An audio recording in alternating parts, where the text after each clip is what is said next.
সাবেক স্বরাষ্ট্র প্রতিমন্ত্রী লুৎফুজ্জামান বাবরের স্ত্রী তাহমিনা জামান বলেছেন, দীর্ঘদিন অপেক্ষার পর অবশেষে ন্যায় বিচার পেয়েছি। এ কারণে মহান রব্বুল আলামিনের প্রতি শুকরিয়া জানাই, আলহামদুলিল্লাহ।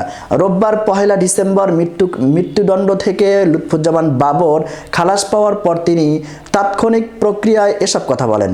বাবরের স্ত্রী বলেন, ন্যায় বিচার পাওয়ার আশায় এতদিন অপেক্ষা করা যে কি কষ্ট তা কেবলমাত্র ভুক্তভোগীরাই বলতে পারবে।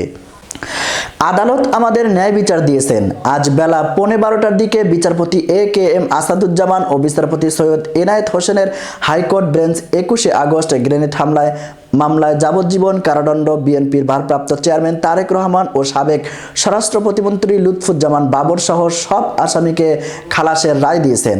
এর আগে 4 দিন আপিলের ওপর শুনানি হয়। শুনানি শেষে রায়ের জন্য আজকের দিনটি ধার্য ছিল। প্রিয় দর্শক, পরবর্তী সংবাদটি সবার আগে পেতে অবশ্যই চ্যানেলটি সাবস্ক্রাইব করে লাইক করে একটি কমেন্ট করে দিবেন।